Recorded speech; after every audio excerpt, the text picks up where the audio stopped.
گرد آسمان تک جا رہی تھی، پتہ نہیں چلتا تھا کہ گرد میں کیا ہے۔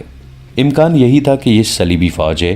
ایک لمحہ ضائع کیے بغیر شوبک کی فوج مقابلے کے لیے تیار ہو گئی، لیکن گرد میں جو جھنڈے نظر آئے وہ اسلامی تھے۔ پھر گرد میں سے تکبیر کے نعرے سنائی دیے۔ قلعے سے سلطان ایوبی کے نائبین استقبال کے لیے آگے چلے گئے۔ 3-4 روز بعد صبح سویرے قاہرہ میں جو فوج تھی اسے میدان میں جمع ہونے کا حکم ملا۔ فوجی چہمگوئیاں کرنے لگے کہ انہیں تیاری کا یہ حکم کیوں ملا ہے۔ بعض نے کہا کہ بغاوت ہوگی، کسی نے کہا کہ سوڈانیوں کا حملہ آ رہا ہے۔ ان کے کمانڈروں تک کو علم نہیں تھا کہ اس اجتماع کا مقصد کیا ہے۔ یہ حکم فوج کی مرکزی کمان سے جاری ہوا تھا۔ جب تمام فوج اپنی ترتیب سے میدان میں آ گئی تو ایک طرف سے 6-7 گھوڑے دوڑتے آئے۔ سب دیکھ کر حیران رہ گئے کہ سب سے آگے صلاح الدین ایوبی تھے۔ سب جانتے تھے کہ وہ شوبک میں ہیں۔ سلطان ایوبی نے ایک عجیب حرکت کی۔ انہوں نے تیبند کے سوا تمام کپڑے اتار کر پھینک دیے، سر بھی ننگا کر دیا اور فوج کی تمام صفوں کے سامنے سے گھوڑا دبکی چال چلتا گزر گیا۔ پھر سامنے آ کر بلند آواز سے کہا، میرے جسم پر کسی نے کوئی زخم دیکھا ہے؟ کیا میں زندہ ہوں یا مردہ؟ امیر کا اقبال بلند ہو، ایک شتر سوار نے کہا۔ ہمیں بتایا گیا تھا کہ آپ زخمی ہیں اور جانبر نہیں ہو سکیں گے۔ اگر یہ خبر جھوٹی ہے تو افواہیں بھی جھوٹی ہیں جو تمہارے کانوں میں ڈالی گئی ہیں، سلطان ایوبی نے اتنی بلند آواز سے کہا کہ آخری صف تک ان کی آواز پہنچتی تھی۔ انہوں نے کہا، جن مجاہدین کے متعلق تمہیں بتایا گیا ہے کہ وہاں سونا اور چاندی لوٹ رہے ہیں اور عیسائی لڑکیوں کے ساتھ عیش کر رہے ہیں، وہ ریگستان میں اگلا قلعہ اور اس سے اگلا قلعہ اور اس سے اگلا قلعہ سر کرنے کی تیاریوں میں پاگل ہو رہے ہیں۔ وہ کیوں بھوکے پیاسے مر رہے ہیں؟ صرف اس لیے کہ تمہاری ماؤں، بہنوں اور بیٹیوں کی عصمتوں کو صلیبی درندوں سے بچا سکیں۔ شوبک میں ہم نے مسلمان بچیوں اور ان کی ماؤں اور ان کے باپوں کا یہ حال دیکھا ہے کہ بچیاں عیسائیوں کے پاس اور ان کی مائیں اور ان کے باپ عیسائیوں کی بیگار کر کر کے مر رہے تھے۔ اب کرک، یروشلم اور فلسطین کی ہر بستی میں جو عیسائیوں کے قبضے میں ہے، مسلمانوں کا یہی حال ہو رہا ہے۔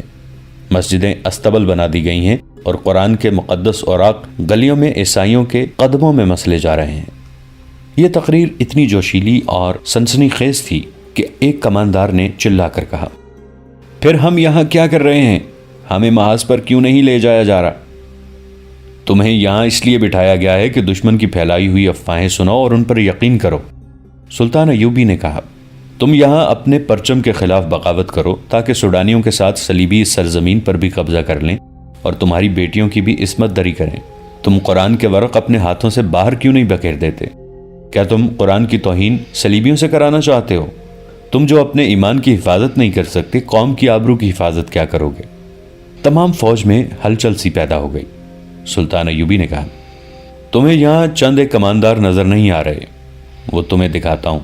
انہوں نے اشارہ کیا تو ایک طرف سے 10-11 آدمی گردنوں میں رسیاں پڑی ہوئیں اور ہاتھ پیٹھ پیچھے بندھے ہوئے آگے لائے گئے۔ انہیں صفوں کے آگے سے گزارا گیا۔ سلطان ایوبی نے اعلان کیا، یہ تمہارے کماندار تھے، لیکن یہ اس قوم کے دوست ہیں جو تمہارے رسول صلی اللہ علیہ وآلہ وسلم اور تمہارے قرآن کی دشمن ہے۔ یہ پکڑے گئے ہیں۔ سلطان ایوبی نے فوج کو خضر الحیات کے قتل اور مصلح الدین کی گرفتاری کا پورا واقعہ سنایا اور مصلح الدین کو سامنے لایا گیا۔ وہ ابھی تک پاگل پن کی حالت میں تھا۔ سلطان ایوبی گزشتہ رات کوتوالی کے تہانے میں اسے دیکھ آئے تھے۔ اس نے صلاح الدین ایوبی کو پہچانا نہیں تھا۔ وہ اپنی ریاست اور خود مختار حکمرانی کی باتیں کر رہا تھا۔ اب سلطان ایوبی نے اسے گھوڑے پر بٹھا کر فوج کے سامنے کھڑا کر دیا۔ اس نے فوج کو دیکھا اور بلند آواز سے کہا، یہ میری فوج ہے، مصر کی حکومت کے خلاف بغاوت کرو، میں تمہارا بادشاہ ہوں۔ صلاح الدین ایوبی مصر کا دشمن ہے، تم اسے قتل کر دو۔ وہ بولے جا رہا تھا، اس کے منہ سے پاگل پن کی جھاگ نکل رہی تھی۔ فوج کی صفوں سے پنگ کی آواز آئی اور ایک تیر مصلح الدین کی شہرگ میں اتر گیا۔ وہ گر رہا تھا جب کئی اور تیر اس کے جسم میں اتر گئے۔ سلطان ایوبی نے چلا کر تیر اندازوں کو روکا۔ کمانداروں نے تیر چلانے والوں کو آگے آنے کو کہا۔ ان میں سے ایک نے کہا، ہم نے غدار کو مارا ہے، اگر یہ قتل ہے تو گردنیں حاضر ہیں۔ سلطان ایوبی نے انہیں معاف کر دیا۔ اس کے جسم پر ابھی تک صرف تیبند تھا، باقی جسم ننگا تھا۔ انہوں نے جلاد کو وہیں بلایا اور ان غداروں کو جنہیں فوج کے سامنے لایا گیا تھا جلاد کے حوالے کر کے ان کے سر جسموں سے الگ کرا دیے۔ انہوں نے ایک اور حکم دے کر سب کو حیران کر دیا۔ انہوں نے حکم دیا کہ یہ فوج یہیں سے محاذ کو کوچ کرے گی۔ تمہارا ذاتی اور دیگر ساز و سامان اور رسد تمہارے پیچھے آئے گی۔ فوج کوچ کر گئی، جس کا مطلب یہ تھا کہ مصر فوج کے بغیر رہے گا۔ سلطان ایوبی نے غداروں کے کٹے ہوئے سر دیکھے۔ وہ کسی سے کوئی بات کرنے لگے تو انہیں ہچکی سی محسوس ہوئی اور ان کے آنسو نکلے۔ انہوں نے کپڑے پہنے اور ایک سمت چل پڑے۔ انہوں نے اپنے ساتھ کے حکام سے کہا، مجھے یہ خطرہ نظر آ رہا ہے کہ دشمن ملت اسلامیہ میں اسی طرح غدار پیدا کرتا رہے گا، اور وہ دن آ جائے گا جب غداروں کی گردنیں مارنے والے بھی دشمن کو دوست کہنے لگیں گے۔ میرے دوستو، اسلام کو سربلند دیکھنا چاہتے ہو تو دوست اور دشمن کو پہچانو۔ مصر کے جن حاکموں کو معلوم نہیں تھا کہ سلطان ایوبی نے فوج کو کیوں کوچ کرا دیا ہے، انہوں نے بتایا کہ یہ فوج یہاں فارغ بیٹھی تھی۔ میں یہ حکم دے گیا تھا کہ اسے فارغ نہ رہنے دیا جائے۔ جنگی مشقیں جاری رہیں اور شہر سے دور لے جا کر اس فوج کو وقتاً فوقتاً جنگی حالت میں رکھا جائے اور ذہنی تربیت بھی جاری رکھے۔ مگر میرے حکم پر عمل نہیں کیا گیا۔ میں نے 2 ذمہ دار حاکموں کو سزائے موت دے دی ہے۔ انہوں نے ایک سازش کے تحت فوج کو فارغ رکھا۔ سپاہی جوئے اور نشے سے دل بہلانے لگے اور ان کے ذہن افواہوں کو قبول کرنے لگے۔ تم شاید یہ سوچ رہے ہو کہ مصر میں فوج نہیں رہی۔ گھبراؤ نہیں، فوج آ رہی ہے۔ جس فوج نے شوبک فتح کیا ہے وہ قاہرہ میں داخل ہو چکی ہے۔ اس نے میرے پیچھے پیچھے کوچ کیا تھا۔ وہ فوج دشمن کو اور دشمن کے گناہوں کو بہت قریب سے دیکھ آئی ہے۔ اسے کوئی باغی نہیں کر سکتا۔ اس کے سپاہی شہیدوں کو دھوکہ نہیں دیں گے۔ اور یہ فوج جو یہاں سے جا رہی ہے، یہ کرک پر حملہ کرے گی یا دشمن اس پر حملہ کرے گا، پھر یہ بھی دشمن کو جان لے گی۔ جو سپاہی ایک بار دشمن کی آنکھوں میں آنکھیں ڈال کر لڑے، اسے کوئی لالچ غداری پر آمادہ نہیں کر سکتا۔ یہ انقلاب اس طرح آیا تھا کہ نور الدین زنگی اور اپنے بھائی تقی الدین کی طرف قاصد بھیج کر سلطان ایوبی خفیہ طور پر قاہرہ کے لیے روانہ ہو گئے تھے۔ اپنے نائبین کو کمان دے کر انہوں نے سخت ہدایت کی تھی کہ ان کی غیر حاضری کی کسی کو خبر نہ ہو۔ انہوں نے کہا کہ زنگی ضرور مدد بھیجیں گے۔ جو ہی ان کی مدد آئے، اتنی ہی اپنی فوج یہاں سے قاہرہ بھیج دی جائے، لیکن راستے میں پڑاؤ زیادہ نہ کریں۔ اس سے صلاح الدین ایوبی کے 2 مقاصد تھے۔ ایک یہ کہ اگر مصر کی فوج باغی ہو گئی تو محاذ سے آنے والی فوج بغاوت دور کرے گی، اور اگر حالات ٹھیک ہوئے تو مصر کی فوج محاذ پر آ جائے گی اور محاذ کی فوج مصر میں رہے گی۔ سلطان ایوبی قاہرہ پہنچے تو ان کی موجودگی خفیہ رکھی گئی۔ رات ہی رات انہوں نے زین الدین کی نشاندہی کے مطابق تمام غداروں کو سوتے میں پکڑوا لیا۔ کئی اور جگہوں پر چھاپے مروائے۔ 3 حشیشین نے بھی بعض افراد کے نام بتائے تھے، انہیں بھی پکڑا گیا۔ کسی کے عہدے اور رتبے کا لحاظ نہ کیا گیا۔ فاطمہ کو سلطان ایوبی کے حکم پر زین الدین کے حوالے کر دیا گیا اور اسے کہا گیا کہ کسی موزوں جگہ اس کی شادی کر دی جائے۔ اب سلطان ایوبی تقی الدین کا انتظار کرنے لگے۔ انہیں 3 دن انتظار کرنا پڑا۔ تقی الدین کم و بیش 200 سواروں کے ساتھ آ گیا۔ سلطان ایوبی نے اسے مصر کے حالات اور واقعات اور آئندہ لائحہ عمل بتا کر قائم مقام امیر مصر مقرر کر دیا، اور یہ اجازت بھی دے دی کہ وہ سوڈان پر نظر رکھیں اور جب ضرورت سمجھیں حملہ کر دیں۔ یہ ہدایات اور احکام دے کر سلطان ایوبی شوبک کو روانہ ہونے لگے تو علی بن سفیان جو ان کے ساتھ آیا تھا بولا، کرک کے صلیبیوں نے آپ کے لیے ایک تحفہ بھیجا ہے، اگر کچھ دیر اور انتظار کریں تو تحفہ دیکھتے جائیں۔ علی بن سفیان سلطان ایوبی کو حیرت میں چھوڑ کر باہر نکل گیا۔ اس نے سلطان ایوبی کو باہر چلنے کو کہا۔ سلطان ایوبی گھوڑے پر سوار ہو کر علی بن سفیان کے ساتھ چل پڑے۔ تھوڑی ہی دور میدان میں 500 گھوڑے کھڑے تھے۔ ہر گھوڑے پر زین تھی۔ ان گھوڑوں سے ذرا پرے 7-8 صلیبی رسیوں سے بندھے ہوئے تھے، اور اپنی فوج کا ایک سرحدی دستہ بھی مستعد کھڑا تھا۔ سلطان ایوبی نے پوچھا کہ یہ گھوڑے کہاں سے آئے ہیں؟ علی بن سفیان نے ایک آدمی کو بلا کر سلطان کے سامنے کھڑا کر دیا اور کہا، یہ میرا جاسوس ہے، یہ 3 سال سے صلیبیوں کے لیے جاسوسی کر رہا ہے۔ یہ صلیبیوں اور سوڈانیوں کے درمیان رابطے کا کام کرتا ہے۔ وہ اسے اپنا جاسوس سمجھتے ہیں، لیکن یہ میرا جاسوس ہے۔ یہ کرک گیا تھا اور صلیبی باشندوں کو سوڈانیوں کا پیغام دیا تھا کہ انہیں 500 گھوڑے اور زینوں کی ضرورت ہے۔ انہوں نے گھوڑے دے کر اپنے یہ فوجی افسر بھی بھیج دیے ہیں۔ یہ اس سوڈانی فوج کی قیادت کرنے جا رہے تھے جسے مصر پر حملے کے لیے تیار کیا جا رہا ہے۔ میرا شیر انہیں شمال کی طرف سے گھما پھرا کر ایک پھندے میں لے آیا اور اپنے اس سرحدی دستے کو بلا لیا۔ انہیں اپنی شناخت بتائی اور یہ دستہ 500 گھوڑوں اور ان صلیبی فوجی افسروں کو قاہرہ ہانک لایا۔ صلیبی افسروں کو معلومات حاصل کرنے کے لیے علی بن سفیان نے اپنے نائب حسن بن عبداللہ کے حوالے کر دیا اور خود سلطان کے ساتھ شوبک روانہ ہو گیا۔ سازش اور غداری کے مجرموں کا خون قاہرہ کی ریت نے ابھی اپنے اندر جذب نہیں کیا تھا کہ سلطان صلاح الدین ایوبی کا بھائی تقی الدین ان کے بلاوے پر 200 منتخب سواروں کے ساتھ قاہرہ پہنچ گیا۔ سازش کے مجرموں کی گردنیں کاٹی جا چکی تھیں اور یوں نظر آتا تھا جیسے قاہرہ کی ریت ان مرے ہوئے مسلمانوں کا خون اپنے اندر جذب کرنے سے گریز کر رہی ہے، جو صلیبیوں کے ساتھ مل کر سلطنت اسلامیہ کے پرچم کو سرنگوں کرنے کی کوششوں میں مصروف تھے۔ سلطان ایوبی نے ان سب کی لاشیں دیکھیں، ان کے کٹے ہوئے سر ان کے بے جان جسموں کے سینوں پر رکھ دیے گئے تھے۔ صرف ایک لاش تھی جو سب سے بڑے غدار کی تھی اور جس پر سلطان ایوبی کو کلی طور پر اعتماد تھا۔ اس لاش کا سر اس کے ساتھ ہی تھا۔ ایک تیر اس کی شہرگ میں داخل ہو کر دوسری طرف سے نکلا ہوا تھا۔ یہ قاہرہ کا نائب ناظم مصلح الدین تھا۔ فوج کے سامنے جب اس کا جرم سنایا جا رہا تھا تو ایک جوشیلے اور محب اسلام سپاہی نے کمان میں تیر ڈال کر مصلح الدین کی شہرگ سے پار کر دیا تھا۔ سلطان ایوبی نے سپاہی کی اس غیر قانونی حرکت کی جو فوجی ڈسپلن کے خلاف تھی صرف اس لیے نظر انداز کر کے معاف کر دیا تھا کہ کوئی بھی صاحب ایمان اسلام کے خلاف غداری برداشت نہیں کر سکتا۔ سلطان ایوبی نے ہی اپنی فوج میں ایمان کی یہ قوت پیدا کی تھی۔ ان لاشوں کو دیکھ کر سلطان ایوبی کے چہرے پر ایسی خوشی کی ہلکی سی جھلک نہیں تھی کہ اس کی صفاں اور نظام حکومت میں سے اتنے زیادہ غدار اور سازشی پکڑے گئے اور انہیں سزائے موت دے دی گئی ہے۔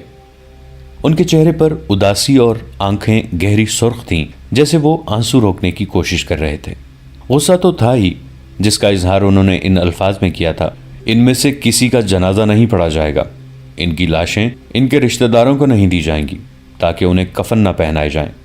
رات کے اندھیرے میں انہیں ایک ہی گہرے گڑھے میں پھینک کر مٹی ڈال دو اور زمین ہموار کر دو، اس دنیا میں ان کا نشان بھی باقی نہ رہے۔ امیر محترم سلطان ایوبی کے ایک رفیق کار اور معتمد خاص قاضی بہاؤالدین شداد نے سلطان ایوبی سے کہا، کوتوال اور شاہدوں کے بیان اور قاضی کا فیصلہ تحریر میں لا کر دستاویز میں محفوظ کر لینا ضروری ہے تاکہ یہ اعتراض نہ رہے کہ یہ فیصلہ صرف ایک فرد کا تھا۔ آپ کا فیصلہ برحق ہے، انصاف کر دیا گیا ہے، مگر قانون کا تقاضا کچھ اور ہے۔ کیا قرآن نے یہ حکم دیا ہے کہ دین الہی کی جڑیں کفار کے ساتھ مل کر کاٹنے والے کو یہ حق دیا جائے کہ وہ قانون کے سامنے کھڑا ہو کر دینداروں اور اللہ اور اس کے رسول صلی اللہ علیہ وآلہ وسلم کی عظمت کے پاسبانوں کو جھوٹا ثابت کرے؟ سلطان ایوبی نے ایسے تحمل سے کہا جس میں ایک دیندار مسلمان کا عتاب صاف جھلک رہا تھا۔ انہوں نے ان تمام حاکموں کو جو وہاں موجود تھے مخاطب ہو کر کہا، اگر میں نے بے انصافی کی ہے تو مجھے اتنے زیادہ انسانوں کے قتل کے جرم میں سزائے موت دے دو اور میری لاش شہر سے دور پھینک دو جہاں صحرائی لومڑیاں اور گدھ میری کوئی ہڈی بھی اس زمین پر نہ رہنے دیں۔ لیکن میرے رفیقو، مجھے سزا دینے سے پہلے قرآن پاک الف لام میم سے والناس تک پڑھ لینا۔ اگر قرآن مجھے سزا دیتا ہے تو میری گردن حاضر ہے۔ بے انصافی نہیں ہوئی سالار اعظم، کسی اور نے کہا۔ قاضی شداد کا مقصد یہ ہے کہ قانون کی بے حرمتی نہ ہو۔ میں سمجھ گیا ہوں، سلطان ایوبی نے کہا۔ ان کا مقصد آئینے کی طرح صاف ہے۔ آپ سب کو صرف یہ بتانا چاہتا ہوں کہ حاکم وقت ذاتی طور پر جانتا ہے کہ جسے غداری کے جرم میں اس کے سامنے لایا گیا ہے وہ غداری کا مجرم ہے، تو حاکم وقت پر یہ فرض عائد ہوتا ہے کہ وہ شہادتوں اور قانون کے دیگر جھمیلوں میں پڑے بغیر غدار کو وہی سزا دے جس کا وہ حقدار ہے۔ اگر وہ سزائیں دینے سے گریز کرتا، ڈرتا یا ہچکچاتا ہے تو حاکم وقت خود بھی غدار ہے، کم از کم نااہل اور بے ایمان ضرور ہے۔ وہ ڈرتا ہے کہ قاضی کے سامنے جا کر مجرم اسے بھی مجرم کہہ دیں گے۔ میرا سینہ صاف ہے، مجھے غداروں کے صف میں کھڑا کر دو، خدا کا ہاتھ مجھے ان سے الگ کر دے گا۔ اگر تمہارے سینے رب کعبہ کے نور سے منور ہیں تو مجرموں کا سامنا کرنے سے مت ڈرو۔ تاہم میرے دوست بہاؤالدین شداد نے جو مشورہ دیا ہے اس پر عمل کرو۔ کاغذات تیار کر کے محترم قاضی سے فیصلہ تحریر کروا لو۔ ظاہر ہے کہ یہ فیصلہ ان کا نہیں ہوگا، تحریر کر دیا جائے گا۔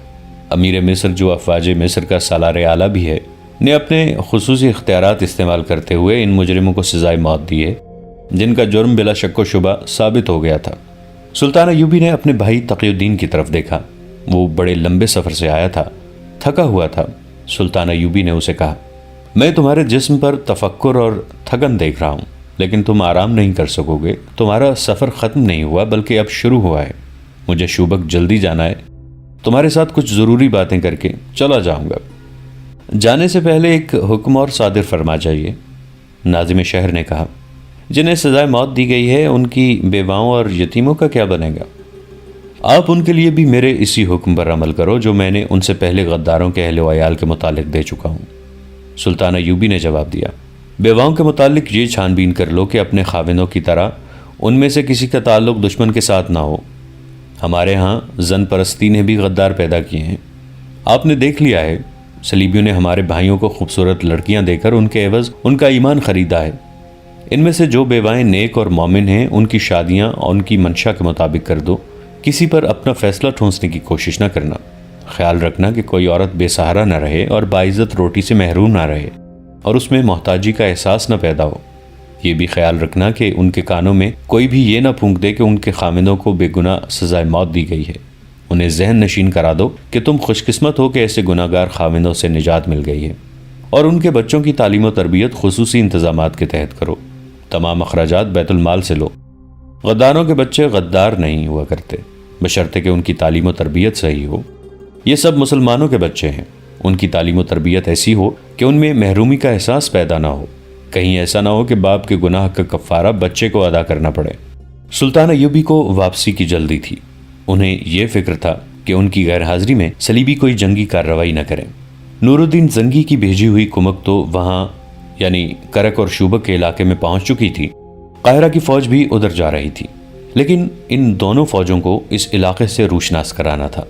انہوں نے اپنے دفتر میں جا کر اپنے بھائی تقی الدین علی بن سفیان، اس کے نائب حسن بن عبداللہ، کوتوال غیاث اور چند ایک نائبین اور حکام کو بلا لیا۔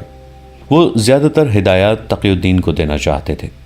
انہوں نے اجلاس میں اعلان کیا کہ ان کی غیر حاضری میں ان کا بھائی تقی الدین قائم مقام امیر مصر اور یہاں کی افواج کا سالار اعلیٰ ہوگا، اور اسے اتنے ہی اختیارات حاصل ہوں گے جو سلطان ایوبی کے اپنے تھے۔ تقی الدین صلاح الدین ایوبی نے اپنے بھائی سے کہا، آج سے دل سے نکال دو کہ تم میرے بھائی ہو۔ نااہلی، بددیانتی، کوتاہی، غداری یا سازش اور بے انصافی کا ارتکاب کرو گے تو اسی سزا کے مستحق سمجھے جاؤ گے جو شریعت کے قانون میں درج ہے۔ میں اپنی ذمہ داریوں کو اچھی طرح سمجھتا ہوں امیر مصر، تقی الدین نے کہا، اور ان خطروں سے بھی آگاہ ہوں جو مصر کو درپیش ہیں۔ صرف مصر کو نہیں، سلطان ایوبی نے کہا، یہ خطرے سلطنت اسلامیہ کو درپیش ہیں اور اسلام کے فروغ اور سلطنت کی توسیع کے لیے بہت بڑی رکاوٹ ہیں۔ ہمیشہ یاد رکھو کہ کوئی بھی خطہ جو سلطنت اسلامیہ کہلاتا ہے وہ کسی ایک فرد یا گروہ کی جاگیر نہیں، وہ خدائے عز و جل کی سرزمین ہے اور تم سب اس کے پاسبان اور امین ہو۔ اس کی مٹی کا ذرہ ذرہ تمہارے پاس امانت ہے۔ اس کی مٹی بھی جب اپنے کام میں لانا چاہو تو سوچ لو کہ تم کسی دوسرے انسان کا حق تو نہیں مار رہے، خدا کی امانت میں خیانت تو نہیں کر رہے۔ میری باتیں غور سے سن لو تقی الدین۔ اسلام کی سب سے بڑی بدنصیبی یہ ہے کہ اس کے پیروکاروں میں غداروں اور سازش پسندوں کی تعداد بہت زیادہ ہے۔ کسی قوم نے اتنے غدار پیدا نہیں کیے جتنے مسلمانوں نے کیے ہیں۔ یہاں تک کہ ہماری تاریخ جو جہاد اور اللہ کے نام پر جنگ و جدل کی قابل فخر تاریخ ہے، غداری کی بھی تاریخ بن گئی ہے، اور اپنے قوم کے خلاف سازش گردی ہماری روایت بن گئی ہے۔ علی بن سفیان سے پوچھو تقی، ہمارے وہ جاسوس جو صلیبیوں کے علاقوں میں سرگرم رہتے ہیں بتاتے ہیں کہ صلیبی حکمران، مذہبی پیشوا اور دانشور اسلام کی اس کمزوری سے واقف ہیں کہ مسلمان زن، زر اور اقتدار کے لالچ میں اپنے مذہب، اپنے مسلک اور اپنی قوم کا تختہ الٹ دینے سے بھی گریز نہیں کرتا۔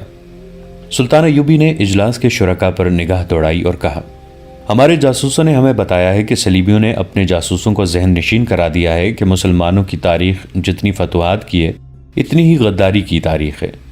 مسلمانوں نے اتنی فتوحات حاصل نہیں کی جتنے غدار پیدا کیے ہیں۔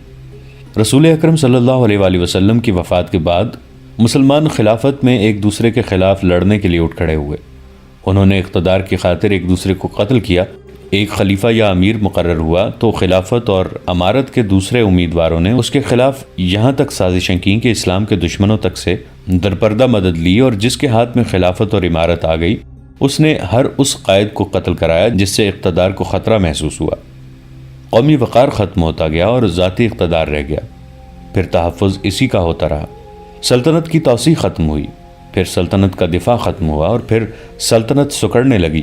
صلیبی ہماری اس تاریخی کمزوری سے آگاہ ہیں کہ ہم لوگ ذاتی اقتدار کے تحفظ اور استحکام کے لیے سلطنت کا بہت بڑا حصہ بھی قربان کرنے کو تیار ہو جاتے ہیں۔ یہی ہماری تاریخ بنتی جا رہی ہے۔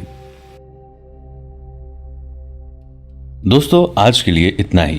اسی کہانی کی اگلی قسط کے ساتھ بہت جلد حاضر ہوں گے۔ نیچے کامنٹ سیکشن میں اپنی رائے کا اظہار ضرور کیجیے گا۔ ہمارے اس چینل کو سبسکرائب کر کے نیچے موجود بیل آئیکن کو بھی ضرور کلک کیجیے گا۔ اگلی ملاقات تک کے لیے ہمارا اور آپ کا اللہ نگہبان۔